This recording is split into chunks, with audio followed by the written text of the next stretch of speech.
पहले तो यहाँ पे मुझे बहुत ज़्यादा हर्डल्स पेश आई थी जाने से पहले, मतलब ट्रेनिंग की मुझे कोच नहीं दिया गया। उसके बाद फेडरेशन या पीएसबी की तरफ से मुझे जो कोच मिली सिमी आपी, उन्होंने मुझे ट्रेन किया, लेकिन मेरे अपने जो पर्सनल कोच थे वो मुझे नहीं प्रोवाइड किए। बट फिर भी मैंने मेहनत करी, मैंने कहा मैंने जाना, इंशाल्लाह वहाँ अच्छा परफॉर्म करना है। मैं वहाँ गई, मेरा फर्स्ट इंटरनेशनल टूर था, मेरा न्यू एक्सपीरियंस था। बाकी जो डिफरेंट एथलीट्स पूरे वर्ल्ड से एथलीट्स आए हुए थे उनके साथ मैंने बातचीत वगैरह की, काफ़ी उनके साथ मतलब मेरी हेलो हाई हुई, ताकि मैं उनके एक्सपीरियंस को अपने एक्सपीरियंस के साथ शेयर करूं, ताकि जो कमी पेशी है वो मैं आकर उस पर वर्क करूं और उसको दूर करूं। तो मैंने वहाँ से काफ़ी एक्सपीरियंस सीखा, काफ़ी कुछ सीखा जो कि मैं अब नेक्स्ट अपने इवेंट्स पे अप्लाई करूंगी। जो फैसिलिटीज़ यहाँ पे नहीं मौजूद जो हैं, मैं कोशिश करूंगी कि उन्हीं में मतलब अपने आप को बेहतर करूँ और इंशाल्लाह मैं अच्छा परफॉर्म करूँ। गेम का कितना डिफरेंस आपने देखा, अपनी गेम का और उनकी गेम का क्या फ़र्क है? बहुत ज़्यादा फ़र्क है। हम जो मतलब हमारी जो ट्रेनिंग होती है, जैसे हफ्ते में बेशक हम अपनी तरफ से बहुत अच्छी ट्रेनिंग कर रहे होते हैं, बट उनके पीछे बहुत ज़्यादा स्ट्रगल है। हम जैसे अब 2 साल में कह देते हैं हम ये बन जाएंगे वो बन जाएंगे, ऐसा नहीं। उनके पीछे 8-8 साल 9-9 साल 10-10 साल की ट्रेनिंग है। वो शुरू से ही अपने प्लेयर को जो है ट्रेन करते हैं। हम अब आकर मतलब कंपटीशन सर पे आ जाएगा, 1 महीने पहले कहेंगे कि ये कर लेना ये कर लेना, और वो भी फैसिलिटीज़ आप कह रही हैं कि यहाँ पर नहीं है। आपका गेटअप मैं देख रही हूँ, आप माशाल्लाह आपने ये जो स्कार्फ लिया हुआ है, हिजाब है एक तरह से, ये इसी गेटअप में आपने वहाँ पर जाकर पार्टिसिपेट किया था और फिर एप्रिसिएशन मिली आपको, मतलब किस तरह का फीडबैक था वहाँ पे लोगों की जानिब से? मेरे ख्याल से मेरे से पहले कोई पाकिस्तानी खातून ऐसी नहीं गई जिसने हिजाब किया हो, तो मैं फर्स्ट थी। तो मुझे वहाँ कहा गया था कि शायद ना IOC ने मतलब वहाँ पे पेरिस वालों ने कहा था कि हमने हिजाब जो है बैन कर देना है, लेकिन बाद में IOC ने कहा कि नहीं, सिर्फ फ्रांस के मेंबर्स जो हैं वो हिजाब ना करें, बाकी जो एथलीट्स हैं इस्लामिक एथलीट्स जो भी आ रहे हैं वो हिजाब कर सकते हैं। मैं एम्बेसी भी की, वहाँ भी सबने मुझे ये कहा, सबने मुझे ये समझ रहे थे कि शायद मेरी फैमिली मुझे कहती है, लेकिन मेरी फैमिली की तरफ से कोई प्रेशर नहीं है हिजाब का, मैं अपनी मर्जी से पर्सनली आप उसको पहन रही हैं, ठीक है। लेकिन ये एक बहुत बड़ा चैलेंज था कि आपके साथ वहाँ पर कोई कोच कोई मेंटर ही नहीं था, तो ये तो एक प्लेयर के लिए बहुत मुश्किल सिचुएशन होती है। और अपने कोच भी आप बता रही हैं फयाज अहमद, जिनका नाम ले रही हैं, वो यहाँ पे भी अवेलेबल नहीं हो सके आपके लिए? वो यहाँ एटलीस्ट कैंप में उनको मैंने रिक्वेस्ट की थी कि कैंप में मेरे साथ करवा दें, बेशक वहाँ ना जाएं। वहाँ पे जो POA की मैनेजमेंट थी वही थे, डॉक्टर मिसाक थे, जैनब आपी थी, वही उनको मेरे साथ सर खाली ने अटैच किया था, ताकि ग्राउंड आना जाना मैं अकेली ना आ जाऊँ, टाइम वगैरह लेना होता है। उसके अलावा सर सलमान भट्ट गए थे, वो अरशद भाई के कोच थे, तो अरशद नदीम के साथ ही अटैच थे, तो वहाँ पे मतलब अकेले ही सारा कुछ करना पड़ा था। ये तो काफ़ी मुश्किल सिचुएशन है, क्योंकि किसी भी प्लेयर के लिए अगर उसका कोच वहाँ पर नहीं है, क्योंकि एंड टाइम पर भी गेम की स्ट्रेटजी चेंज की जा सकती है, बहुत सी ऐसी चीज़ें हैं जो कि वहाँ पर पहुँच कर भी इम्प्रूव की जा सकती हैं, तो उसका फिर फुकदान रहा, तो इसीलिए हम उस तरह से कोई अच्छी पोजीशन नहीं ले सके, कोई मेडल नहीं ले सके। ये आप वजह समझती हैं कि ऐसा हुआ है? ये भी वजह है, लेकिन जो मुझे मेन वजह अपने लिए लगती है ना कि मैं और अच्छा परफॉर्म कर सकती थी, उसके मेन वजह ये थी कि मुझे कंपटीशन बहुत कम मिले हैं। मैंने कोई 6 महीने पहले लास्ट कंपटीशन खेला, उसके बाद डायरेक्ट जाकर मैंने ओलंपिक्स में कंपटीशन खेला है। ट्रेनिंग भी मैं अकेली करती हूँ, ट्रेनिंग में भी अगर कोई कंपटीशन मिलता तो मुझे पता लगता कि मैंने रेस कैसे बनानी है।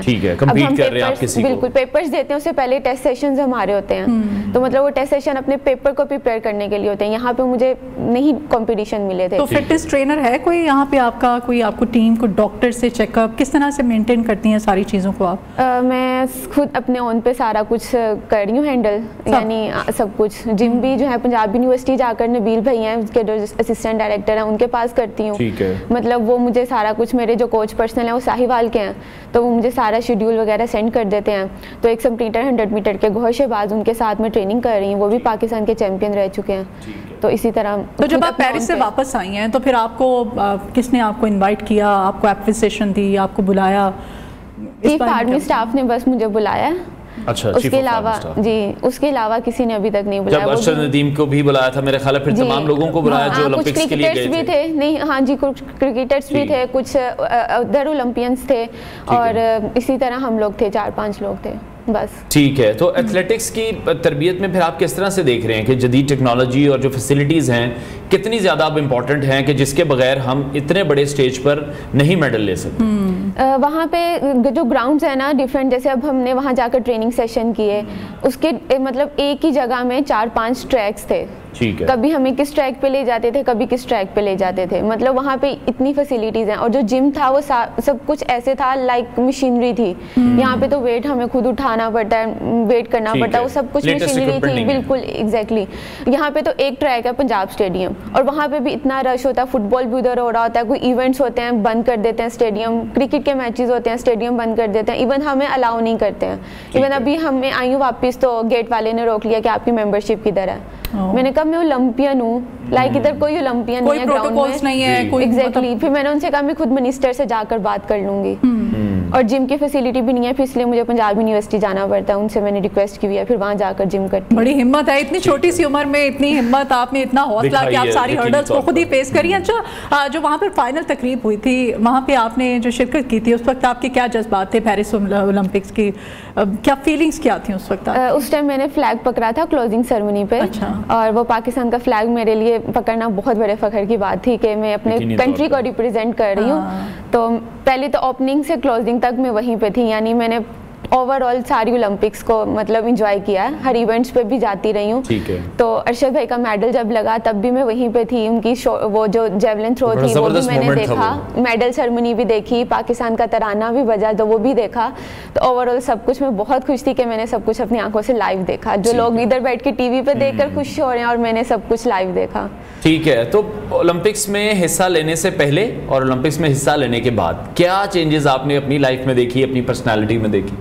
मेरे ओलंपिक्स खेल के आकर मेरे जहन में यही बात थी कि अल्लाह पाक जो है ना मेरी नज़रें झुकाए रखे, कभी बुलंद ना हो, मतलब कि कॉलर खड़े ना हो जाए, जिसे कहते हैं कि एटीट्यूड ना आ जाए, कि अपने आप पे गुरूर करना ना शुरू कर दूं। तो ये अल्लाह पाक का मैंने दुआ की थी कि अल्लाह पाक ये चीज़ मेरे अंदर ना एग्जैक्टली, अगर इसी तरह रहेंगे तो ही अल्लाह पाक इज्जत देता है। और अल्लाह पाक हमेशा झुकी हुई जो टहनी होती है उसी को फल लगाते हैं। अच्छा, इस पे क्या कमेंट करेंगे आप पाइका के जो गोल्ड मेडल आएगा सिर्फ उसी पे इनामात की जो है वो नवाजिशात और बारिश की जाएगी, या उसी को अप्रिशिएट किया जाएगा? बाकियों का हमने देखा किसी ने नाम नहीं लिया। हम तो कोशिश कर रहे हैं कि सबको अपने शो पर बुलाएं, उनसे बात करें ताकि हुकूमत तक उन तमाम लोगों की बात भी पहुंचाई जाए कि ये तमाम लोग भी बहुत ज्यादा इंपॉर्टेंट है हमारे लिए। किससे शिकायत करेंगे? शिकवा किससे करेंगे?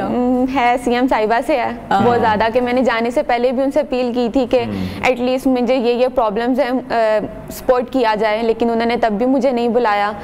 मैं वापस आई हूँ। अरशद भाई डिजर्व करते हैं, ये नहीं कि वो डिजर्व नहीं करते, वो डिजर्व करते हैं, लेकिन हम अभी हमारी जर्नी शुरू हुई है, उनको ये भी देखना चाहिए, हमें अभी से सपोर्ट करेंगे। और हमारी सीएम साहिबा जो है वो तो वैसे भी हमारी जो खवातीन है उनके लिए बहुत ज्यादा काम कर रही हैं, तो उनको यकीनन बुलाना चाहिए कि बच्ची है हमारी यंगस्टर और वहां तक गई, वहां जाके मुल्क का नाम रोशन किया, तो उनको तो यकीनन बुलाना चाहिए। बिल्कुल, हमारी भी रिक्वेस्ट है मरीम नवाज साहिबा से कि वो फाइका को जरूर बुलाएं, उनसे मुलाकात करें, जो उनके मसाइल हैं उनको हल करने की कोशिश करें, क्योंकि मरीम नवाज ने जब पहले दिन भी स्पीच की थी तो उन्होंने खवातीन के हवाले से बहुत ज़्यादा बात की थी।